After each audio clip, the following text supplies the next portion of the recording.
Hey guys, सो इस video के अंदर बात करेंगे एबीसी एनालिसिस यानी कि इम्पॉर्टेंट चैप्टर्स जिनसे मतलब ये है कि तुम जब पढ़ो ना स्टार्टिंग से। सो ये जो मैं चैप्टर्स बताऊंगा जो कि ए कैटेगरी के होंगे, जो कि ज़्यादा वेटेज के होंगे, इन पे बहुत ज़्यादा तुम्हें इंपॉर्टेंस देनी है और बहुत ज़्यादा फोकस स्टार्टिंग से रखना है। ताकि क्या है, ये जो चैप्टर्स होंगे ना, इनके अंदर तो तुम्हें सारी चीज़ें याद करनी है। बाकी में फिर भी तुम कुछ छोड़ सकते हो, लेकिन इसमें तो सब याद करना है। इसलिए एबीसी एनालिसिस देखना बहुत ज़्यादा ज़रूरी है, मोस्ट इंपॉर्टेंट है। एबीसी एनालिसिस एक अलग चीज़ होती है और इंपॉर्टेंट चैप्टर्स जो मैं बता रहा हूँ वो एक अलग चीज़ है। इंपॉर्टेंट चैप्टर्स तुम्हें स्टार्टिंग से फोकस रखोगे ना, तो तुम्हारे फ़ायदा तो होगा इसमें, इसलिए एबीसी एनालिसिस इंपॉर्टेंट है, ठीक है ना। तो देखो, मैं अब तुम्हारे पास चाहे पुरानी मॉड्यूल हो चाहे नए मॉड्यूल हो, कोई दिक्कत नहीं है। या फिर एक कॉपी में जो मैं बता रहा हूँ वो लिखते जाना, कुछ भी कर सकते हो तुम। अपनी मॉड्यूल लेके जरूर बैठना साथ में, क्या वहाँ पे तुम लिखते जाना, ऐसे ही सुनने से थोड़ी ना होगा कुछ, वैसे भी ये वाली वीडियो में तो अपनी बुक निकाल लो और पेन वेन निकाल लेना जो मैं बताऊँ। चाहे तुम्हारे पास ओल्ड मॉड्यूल है, उसमें बस चैप्टर का नंबरिंग भी चेंज है और जो नया टॉपिक है वो भी है, ठीक है ना। इसलिए तुम साइड में लिख लेना नया टॉपिक, और जो पुराने चैप्टर है उनके आगे तुम वेटेज लिख लेना, ठीक है ना। और ये चैप्टर्स तुम्हें करना ही है। तो ठीक है, फिर मैं बुक से बताऊंगा तुम्हें।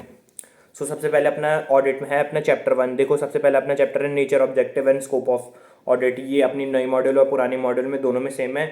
और इसका वेटेज लिख लेना 5 नंबर, मतलब इतना इंपॉर्टेंट नहीं है लेकिन हाँ बेसिक्स है। तो 5 नंबर इसके आगे लिख लेना, ठीक है ना। अब बात करते हैं चैप्टर 2 अपना audit strategy, audit planning and audit program, तीनों चीज़ें ये।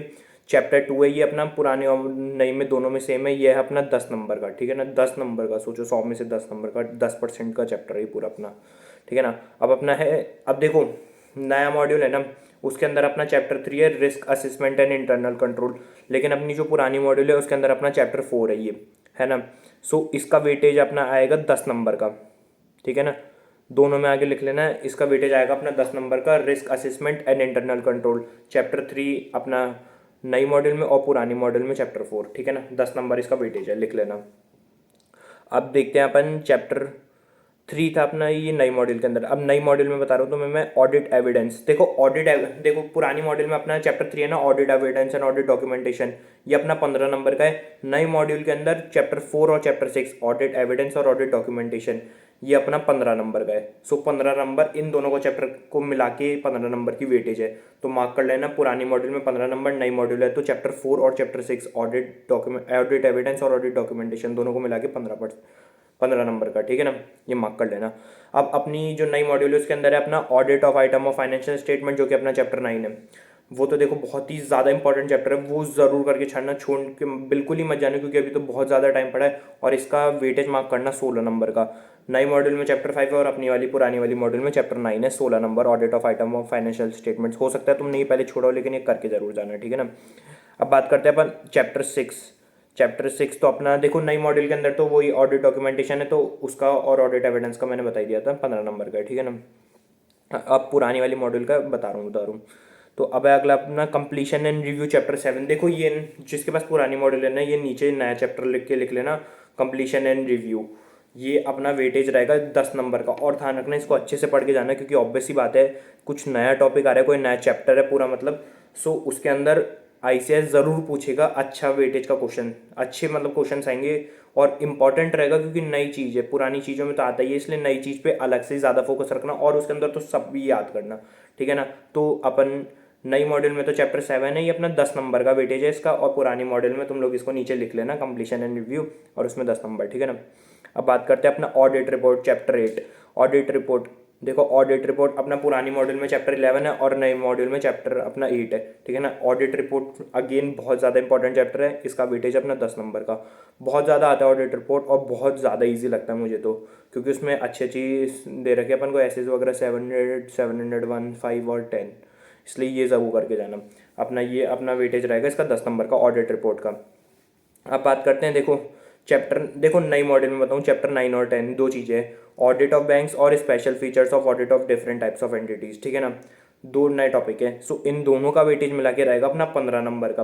अगर मैं तुम्हें पुरानी मॉड्यूल में बताऊँ ना, तो तुम्हारे जो चैप्टर 12 और 13 है ना, उन दोनों का वेटेज मिला के तुम्हारा रहेगा 15 नंबर का। देखो पुरानी मॉड्यूल में अपना चैप्टर 12 और 13 ऑडिट ऑफ बैंक्स और डिफरेंट टाइप्स ऑफ एंटिटीज़ वाला, दोनों को मिला के 15 नंबर का। और अपनी जो नई मॉड्यूल है उसके अंदर वापस अपना चैप्टर 9 और 10 दोनों मिला के 15 नंबर का, ठीक है ना। अब बात करते हैं अपन चैप्टर 11 की, जो कि है ethics and terms of audit engagements, ठीक है ना, जो कि इसका नीचे वाले का ही एक पार्ट है। चैप्टर नई वाली मॉड्यूल में तो चैप्टर 11 है ethics and terms of audit engagements. So ये रहेगा अपना 9 नंबर का। अब ये तुम्हारी ओल्ड मॉड्यूल में तुम लोग इसको पहले तो नीचे करके लिख लेना, क्योंकि ये हर चैप्टर में से कुछ कुछ पोर्शन उठा रखा है इनने और कुछ नया पोर्शन है इसलिए। सो पुरानी मॉड्यूल में भी एक बार अलग से इसको लिख लेना, और ethics and terms of audit engagement, ठीक है ना, ये रहेगा अपना 9 नंबर का। सो ये है तुम्हारे सारे चैप्टर का, और टोटल मिला के अपना पूरा है 100 नंबर का। जिसका ज़्यादा वेटेज है ना उसको पूरा याद करना है पूरा, और जिसका थोड़ा कम वेटेज है उसमें से तुम एक दो टॉपिक को थोड़ा कॉम्प्रोमाइज़ करके छोड़ सकते हो, उसमें कोई दिक्कत नहीं आएगी। इसलिए ये इंपॉर्टेंट रहेगा, और जो इंपॉर्टेंट चैप्टर्स हैं उनको स्टार्टिंग से ही ध्यान बैठा के रखना कि इनको बहुत ज़्यादा अच्छे से स्टार्टिंग से पढ़ना है, ताकि तुम्हारे को इन चैप्टर में से जो भी क्वेश्चन आए वो आराम से हो जाए। तो यही था इस वीडियो में। होप सो तुमने पूरा मार्क कर ही लिया होगा अपनी वीडियो के अंदर। अगर वीडियो अच्छी लगे तो लाइक और सब्सक्राइब ज़रूर कर दिया करो, और अगर कोई व्हाट्सएप ग्रुप है तुम्हारा किसी दोस्तों का तो शेयर भी कर ही दिया करो।